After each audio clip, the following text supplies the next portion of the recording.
Okey, Assalamualaikum. Selamat pagi semua. Hari ni Kuala Lipis, Kampung Penjong digemparkan dengan penemuan sebuah bangkai kapal lama.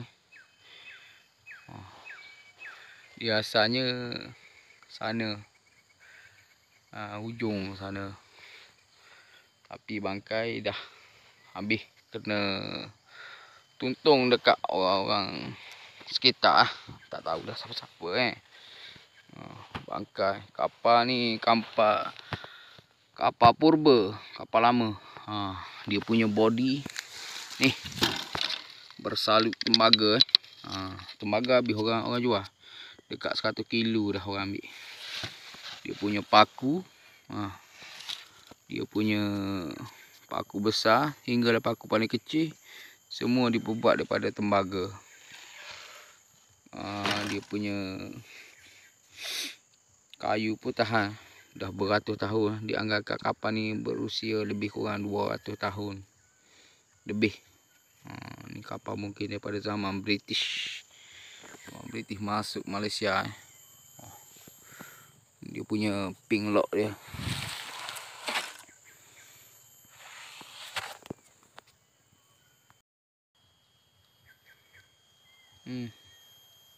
Kepingan tembaga yang menyaluti badan kapal.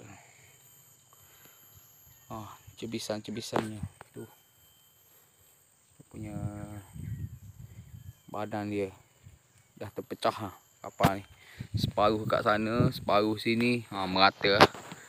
Jadi rupa sebenar kapal tu tak dapat dikenal pasti.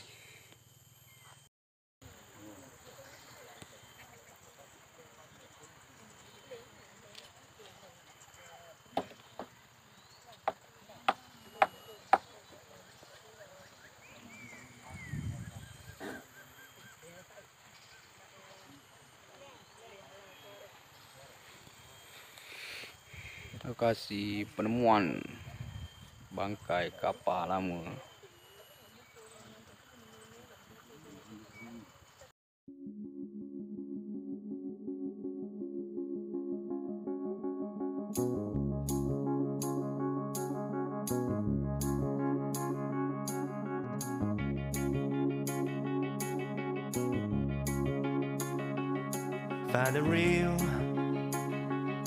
Find the real me.